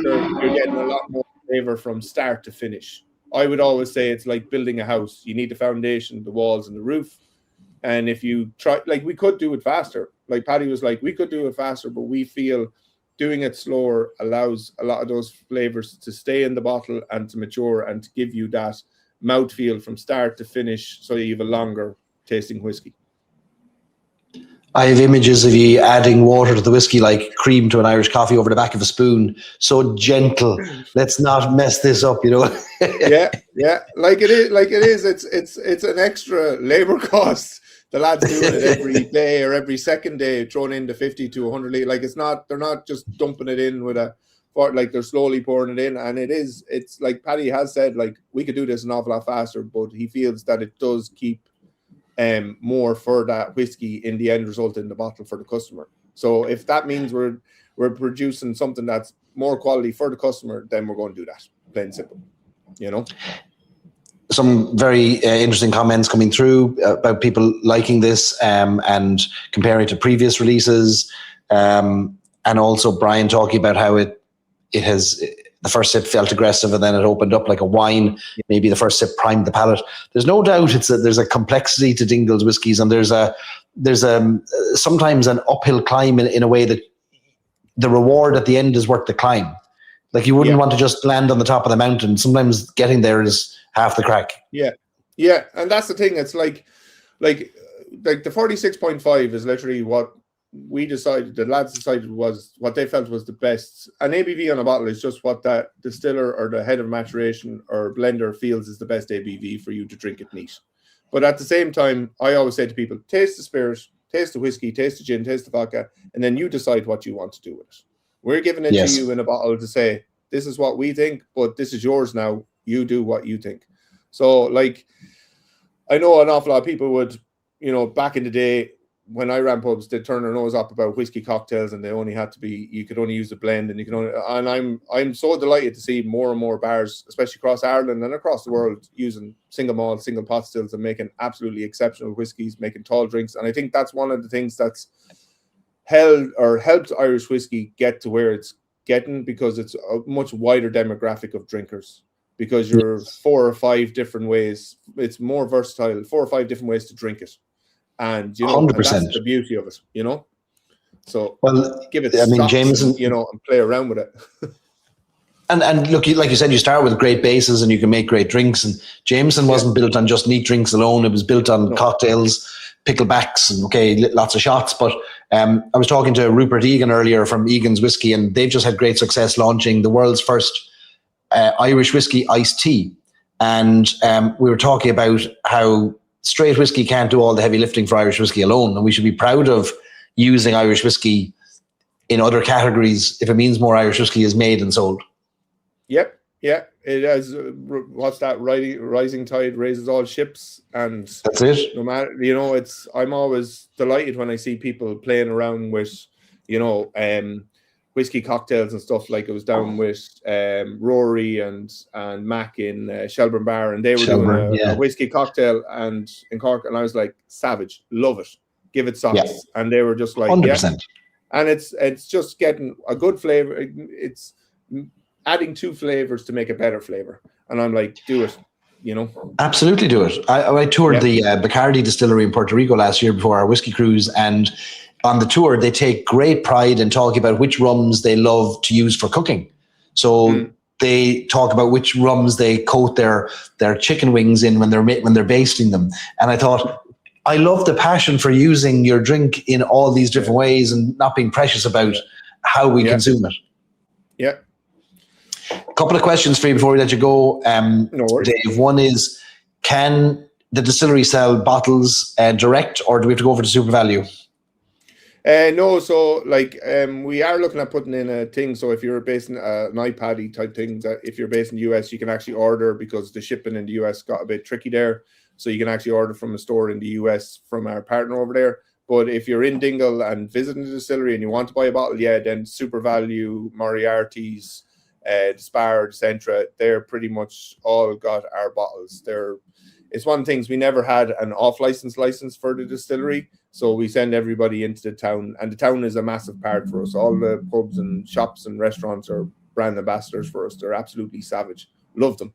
They're a crazy bunch, but they're absolutely savage for us, And never has a town adopted a distillery and a liquor brand faster than Dingle. I mean, there isn't a bar in the town that doesn't have their own founding fathers cask, the gin, the vodka, the whiskies on the shelf, or the bottles of water on the table, or gin bottles. Like, I had, one of my friends was down from Middleton last Christmas, and they were in the town for a day or two, and they rang me Saturday in the middle of the day, and they were like, "What the hell did you do to this town?" And I was like, "What do you mean?" And they were like, every bar has every Dingle, and every restaurant has Dingle gin bottles and for water, and everybody candlestick holders. What time the tour's at, who works in tours and everything. And I said, the town is massive for us. It's like the town's only 1,500 people off season, but then that can jump to 5,000 to 10,000 people in the middle of the season. Like, it's crazy. And then there's so many different festivals, from Other Voices to the horse race and to Blossom Hair and to everything. Like, it's the town, like the people of the town are absolutely immense for us. I love them to bits. Like, I'd go around, you wouldn't believe it. Guess how many pubs there are in Dingle town, Barry? And I'd say there's less than a mile of road if you went down the harbour and up High Street and around in that kind of off rectangle. Guess how many? 25. Pubs? Oh, you're one short. 26. Is that right? Yeah, it's mad. For the size of the town. Yeah, for the size of the town, and they all do a great trade. They're brilliant, but they're all just characters. Like, they're all just like, even after COVID, when we were closed for tours and stuff, like, Jesus, all the pubs were ringing me going, "Dave, when are you open for tours? When are you open for tours? I've a bunch here, one sitting down, and literally, like, I get like 6 phone calls before 12 o'clock, and I'm like, fuck it. I was ringing Elliot going, we need to open up for tours. The pubs are going mad, and the restaurants, they want to send customers down to us. So yeah, I love them. They're great.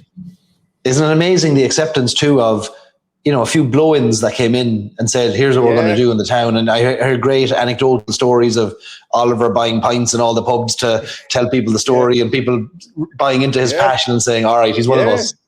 Yeah, because like back then, like, nobody had ever seen a distillery open, and him and Liam going around going, listen, we're going making whiskey, but we also have gin and vodka. Will you support us? And every single one of them got behind, and they're absolutely exceptional. They're so great, It's the most romantic whiskey story in Ireland. The founding of the distillery, the selling of the casks, the founding fathers' names on the wall, Middleton Distillery being one of them, bought a cask, that you've got this support nationwide for this fantastic idea. I love it. Yeah, it is. It's very cool. It's like it's just one of those things, and like, just the people, like, that's the thing. Like, we're very much like we're not like scripted or anything when we do tastings and stuff, and it's all about who we are, the people, and what we bring to the table. And Elliot and Liam are all very much about, like, we're Dingle, we're different. We are about the people and where we're from and all that kind of stuff, and the passion that we have for us. And yeah, that's it's why we throw Dingle Town a party once a year. I won't tell you when it's on. But Dingletown Go goes on. the next day. We throw them a party once a year, generally to thank them for their support, bring them down to the distillery, put on a band, have a bit of music, a bit of food, and me and the lads, we fire out cocktails and drinks for them all, and we party away for a couple of hours. And don't come to Dingletown the next day; it's closed. Happy days. So it's good crack. Yeah. It's it's a magical place. It's Ireland's Disneyland, and it's a place tough to get to and tough to leave at the same time. Oh yeah, if you go for a day, you never go for a day. You end up staying for 3. Like it locks you in. It's one of those places, and you're just like, I'll stay for another one. 5 years later, you wander out, having started a business. And yeah. Thanks for presenting this to us and sharing it with us, Dave, and taking your time tonight to walk us through it. Always love hearing the Dingle story. This is available online through multiple channels, and as is the Dingle 11-year-old Irish malt thing. We're selling it as well today. They were announcing it. The best of luck with these releases. Great to see the evolution of the brand, the evolution of the bottle, the whiskey, the liquid, how it's all coming together. It's a great success story for Dingle, and you never fail to fly the flag well for it. Look, it's I've only ever worked for independent family-owned businesses, whether it's pubs or on this side, the other side of the counter. So I'm always happy, and just I suppose Dingle is one of those things. I knew the lads from when I was running pubs, so it was very easy for me to. When I started with the lads, they were just like, "Here's keys to the van, just go and do what you do," and that's it. Yeah, It was like, yeah. There wasn't much of an interview. It was just like, we know you for long enough. Go on. Perfect. It's a great fit. Yeah. You are the Dingle man. Like everyone knows you as Dingle. Like it's inextricably linked. It gets roared across me at fields at festivals. Days, and I turn around and I'm like, Jesus, and I'm like, yeah. Or driving around in the van, me and my partner Danny and our little fella Hugo, and people will come up knocking at the window, and Danny's like, "How often does that happen a day?" And I was like, "More than you'd know." And tell me somebody like, "Oh, I'm a founding father," and like the amount that you find all over the country is crazy.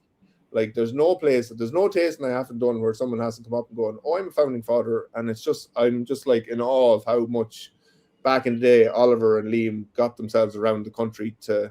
It was crowdfunding before crowdfunding was literally a thing. That's right. That's right. It was just, 500 casks. Like that's no small feat. And no. Mary Fairbairn as well. Like that's no small job to get 500 casks going out the door and to people, and and we throw them a party every year, which is great. It's always great crack. It's a mad one. But yeah, I'd say you're going to see there's more and more of them now, because an awful lot of the founding fathers casks are between about 10 and 12. At this point. Yeah. They would have been the early doors. So I'd say I'd say half, if not more than half, are about that age now. So yeah, interesting times for founding fathers bottlings as well. Absolutely. As I missed out on it at the time. I remember seeing the ads in the paper. I remember seeing articles in the Irish Independent back in 2012 about it, and trying to rally. I was living in Ohio. I tried to rally friends together to buy a cask together. And sure, between about 10 of us, we couldn't even manage the money for a cask. We hadn't a bucket of money between us. And so now I'm trying to find casks on auction. Every now and again, I'll throw my hat in the ring for a cask, see if I can get one on auction. And it's great to see them of this age now, double-digit founding fathers casks. It's amazing. Yeah, it is. It's like, for me, it's like just even Irish whiskey as a whole. Like Jarlath and Graham, they'd be friends of mine. We brought the whole team up and we did a tour of McConnell's and Bushmills there in January as like our annual kind of distillery get together, and it was savage, absolutely. And as Graham says, you can literally walk out. We walked out from the town, from the city, and we hit 4 pubs on the way out, and I think we hit 6 on the way back. But no, they're great. Like I know everyone's kind of probably thinks that we all kind of pitching against each other, but we're not. We're all really good friends, and we all, there's enough customers and people out there for all Irish whiskey out there, and we're all there to push it forward as a whole, around the world, in Ireland and around the world. So yeah, it's Cheers great times ahead. Yeah. Cheers to that. We'll drink to that. And Dave, listen, thanks so much for joining us again. And always a great time. And I really appreciate it. And hi to all the team. And we'll send details out of this in our email too, of where people can buy it. So, cheers, Dave. Sláinte. Thanks a million. All the best. Sláinte. Cheers, Dave. Cheers. Now, 3 great whiskies tonight, and again, a great selection from around the country, starting with the 2 in the North Coast, and then the Northeast Coast, and then heading down to the Southwest.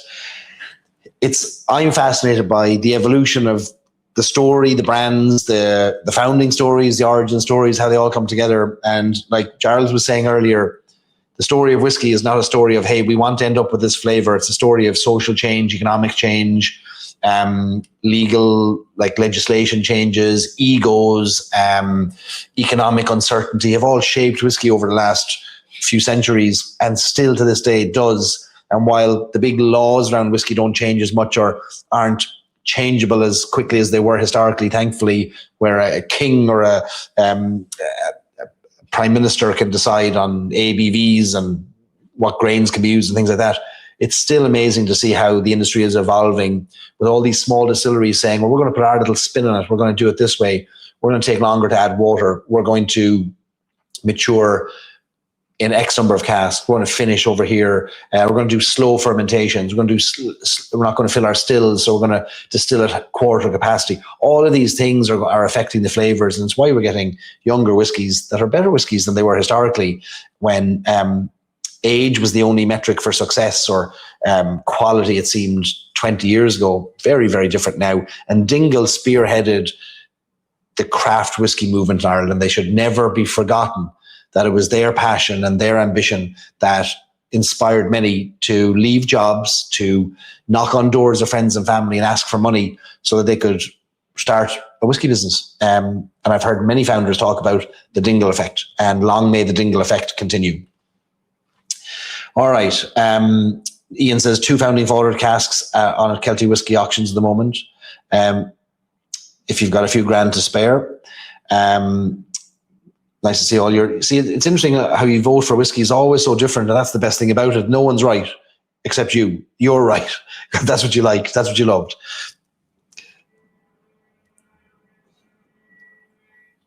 It is interesting times at the moment. Like, you've got distilleries like Dingle managing to get to the point where they have double-digit whiskies, 10, 11, 12-year-old whiskies, which is amazing. You've got newer brands coming out and starting from scratch and as yet don't have whiskey in the market. At the same time, we're dealing with massive change in the world.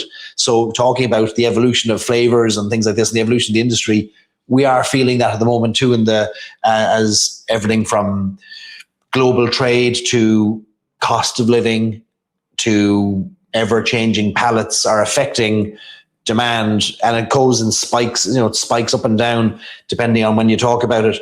But I know there are lots of challenges for small distilleries at the moment, and a lot of, as less whiskey is being consumed, it's harder now to ship whiskey. It's harder to sell whiskey than it has been historically. Whenever there's great uncertainty in the world, that makes makes discretionary spending go down. We're feeling that at the moment, and I want to help the small whiskey business owners in Ireland over the next year to try and use 3 Drams to not just have them share their whiskies, but also I want to showcase them through talking about them here on the show. So what I'm going to be doing going forward is, starting in May, we're going to kind of rebrand this night from a tasting event into literally Irish Whiskey Night. This is going to be Irish Whiskey Night going forward, and we've already started putting things together to promote tonight, the last Thursday of every month, as a chance for people all around the country to join a live stream. So we're going to move back to YouTube as we were historically back in the day. And there was reasons why we moved off YouTube, just to get people to register and be able to capture email addresses to be able to market 3 Drams too.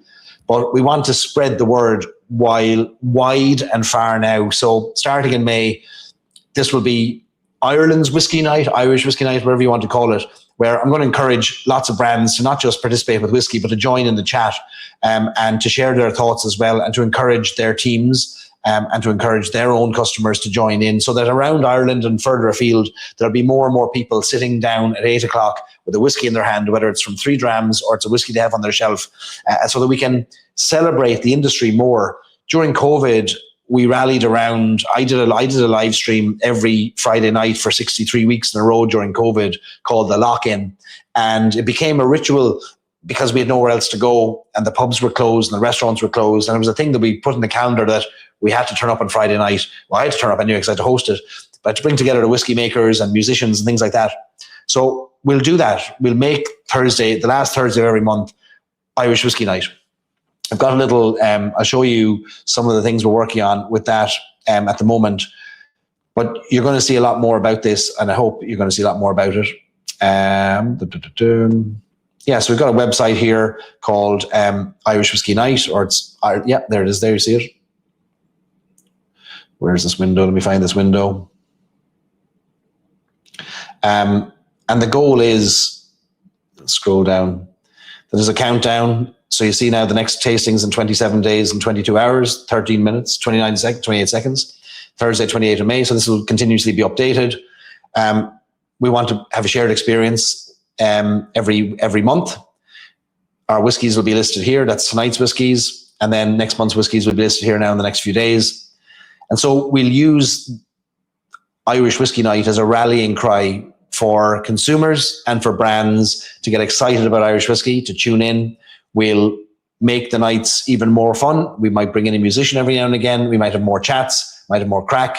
And so it's a reason to, I think there needs to be a bit of invigoration at the moment. And I think there's a lot of naysaying that can happen around the world of Irish whiskey and around the world of whiskey generally, of how bad things can be. But there's also so much to celebrate and so much to talk about. So we'll share more news about Irish whiskey, some of the exciting news that's happening. And the more makers we see in the chat dropping in comments and sharing their thoughts and their inputs, the more we can hear them on the screen and talk about their brands as well. And so I just think that this is an opportunity, maybe the time is right for there to be a central gathering point around Irish whiskey. And so that's the goal. So this will be rebranded Irish Whiskey Night or Ireland's Whiskey Night over the coming weeks, and you'll see more about it. Nothing will change for you as a 3 Drams subscriber, but we're going to be doing a lot of work with brands behind the scenes to figure out interesting things they can bring to the table. So, for example, in the next couple of months, you'll not only get newly released whiskies or whiskies that haven't even yet been released, but we're going to get some brands who are going to include warehouse samples, so things that have never even made it to a bottle, but are rather their thoughts or a snapshot in time from a warehouse of a maturing whiskey that the brand owner can talk about and say, here's where it is today and here's where I'd like it to go, or where I think it could go. Here's where it's gone so far. We want you to taste it and tell us about it. So lots at play in the background to bring Irish whiskey kind of more to the masses, drive up the numbers, drive up the number of subscribers, drive up the number of attendees, and let's just be proud of Irish whiskey. I think it's a good thing to do. Alan says, how are you going to top that for May? Same question we get every single month, isn't it? That was great. How are we going to top it next month? I will tell you that next month, we will have a new release next month, and we'll have a new release from Copeland Distillery. Copeland's own whiskey will be included in next month's tasting kit. The last 2 whiskies, we're playing around with a few things at the moment to see who's going to fit perfectly. But we've got some good things coming, and I'm trying to find as wide a range of brands as possible and makers, because there's so many stories out there. There's 140 whiskey brands right now listed across Irish Malts, Celtic Whiskey Shop, James Fox. Just take 3 stores online and a couple of them in person, 140 different whiskey brands. We just need 36 a year for our kits, but there's more that we want to talk about. So we're working our way through that, and we'll bring to you as wide a range of whiskies as we can over the coming year. And like Alan said there, we can send on the links and the live streams to people who aren't members as well. Everyone can tune in. So yeah, it'll be on YouTube. We'll stream it to Facebook. I'll figure out all those details, finalize those details in the next week, and you'll get access to all those so you can share it. So yeah, I'd love if you were the ambassadors for this as well, so that more people tuned in. And look, somebody had a great point early on in our chats where they said, they really enjoyed these nights because they bought a kit for a friend of theirs that was in Australia, and they were able to sit down at the same time every month and both sipping a whiskey even though they're in different parts of the world. And I think whiskey brings people together. I don't think whiskey on its own is very interesting. I think whiskey as a vehicle for conversation and community and crack is a lot more interesting. And I think we can maybe do a better job of that. So that's the goal. Wayne says 3 drams pooled together for a founding fathers cask. They're now into the descendants casks. So the fathers have been founded, and now there's the descendants.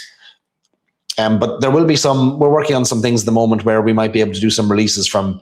We might be able to get hold of a cask for a release, a Stories and Sips release of a jingle whiskey in the future as well. In terms of what's happening in the world of Irish whiskey at the moment, outside of it being ups and downs of consumption and demand, there was a huge potential thing happening over the past month, which was that Pernod Ricard, the parent company of Irish Distillers, who owns Jameson, the Middleton Distillery in Cork, was potentially going to merge with Brown-Forman in the United States, the owner of Jack Daniels and massive drinks company in Kentucky.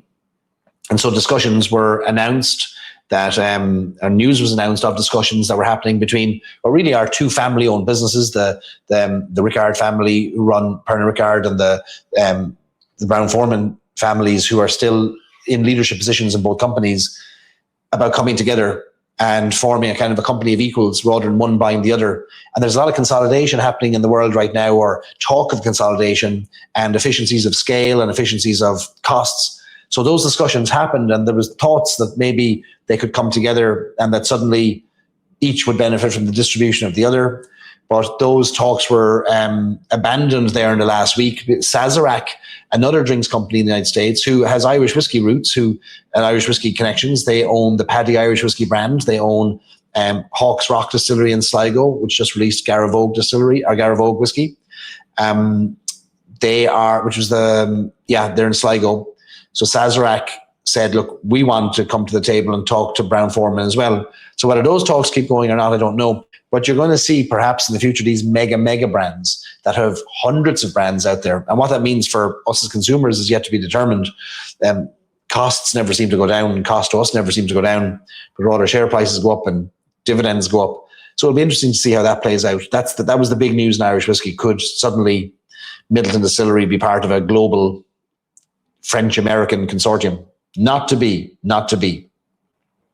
Other than that, the distilleries are still releasing whiskey, which is great.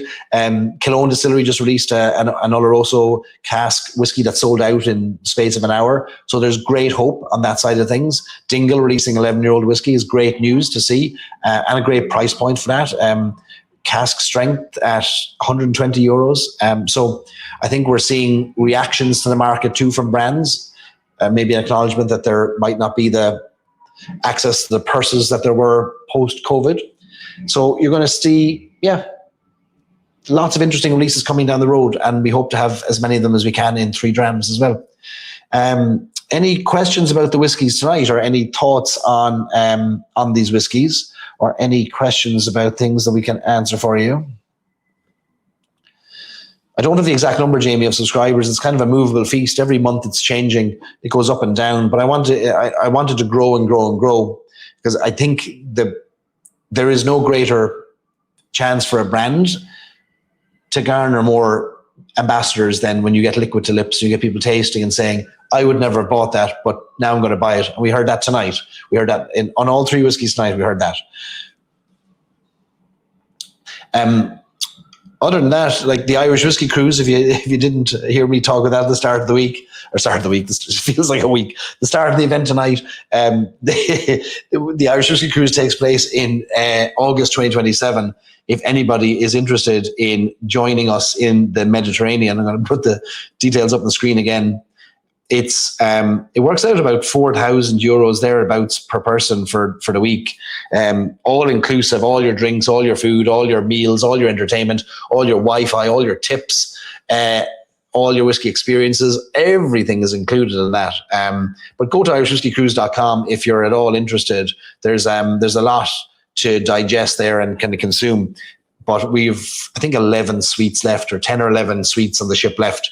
And we've got 16 months to move those. But if you are interested, you're sitting on the fence, I'd say now's the time to jump on board.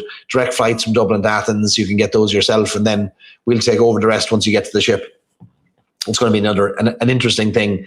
I think we still need to do fun things around Irish whiskey, and so a cruise, naturally, right? You've got to do a cruise. Thanks, Tina. Great evening. Great to see you, Tina, joining us from Berlin, flying our flag in Germany. Thanks, Tina. Great fan and supporter of Irish whiskey. Tina's at all the Irish whiskey festivals in Ireland as well. But other than that, Sinead, the one thing to remind you of as well is that as a 3 Drams subscriber, you do get access to the Stories and Sips website, and I do recommend you dive into that. And you can find, you get a free membership by going to your profile on 3 Drams and clicking on the menu in your profile. There's a link to Stories and Sips. We host a lot of events there that are outside of like what you get here once a month. Like, for example, next Tuesday, we have an hour-long chat with Brian Nation, former master distiller of Middleton Distillery, and now the master distiller at O'Shaughnessy Distilling in Minneapolis, and Keeper's Heart Whiskey, Cork man who has done tremendous work, a tremendous career in Middleton Distillery.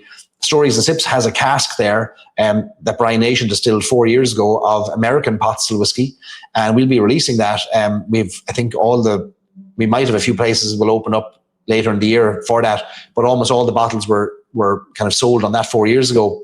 But Brian's going to talk to us about what they're doing there. All those chats are recorded and they're all available on storiesandsips.com. So if you ever want to just learn about Irish whiskey or listen for hours to the people behind Irish whiskey, we have hundreds of hours of archived material in there for members. We have hours of podcasts in there on the history of Irish whiskey with historian Fionnán O'Connor.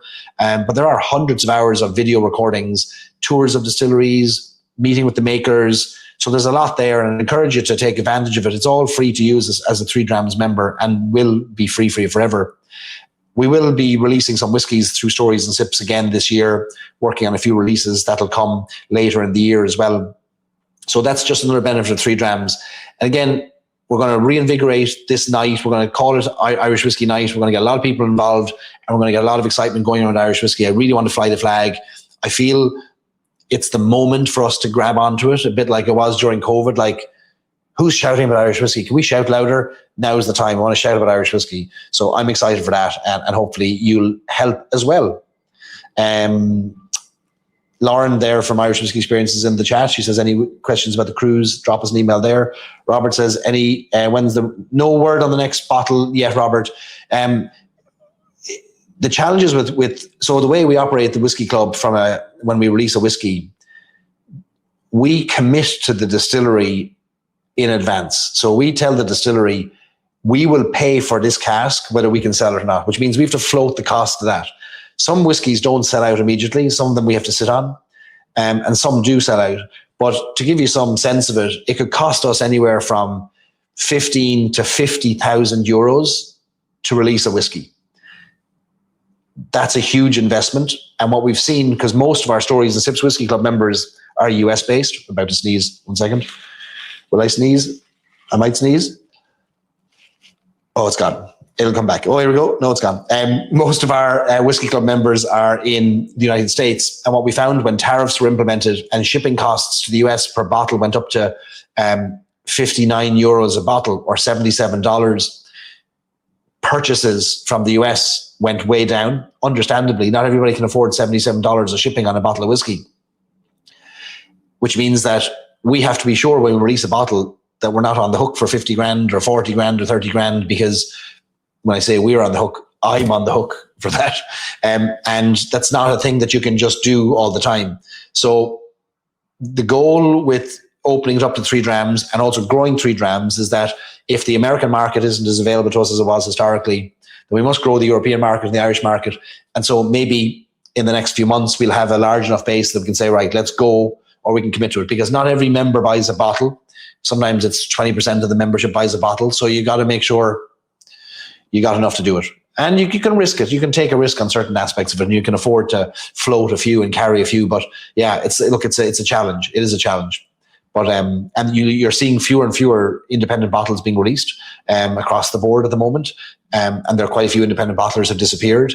It's just a challenging market. So it's not going away. It can't be as prolific as it was post-COVID for obvious reasons. Sinead, That's it. Thanks everybody for tuning in. Another great. We always tend to wrap up almost exactly to 2 hours after we start. Thanks to Graham. Thanks to Jarda. Thanks to Dave for a great night. Great stories. Great whiskies. More coming. You'll see an email tomorrow with details of discounts. We'll be announcing our new whiskies coming out as well.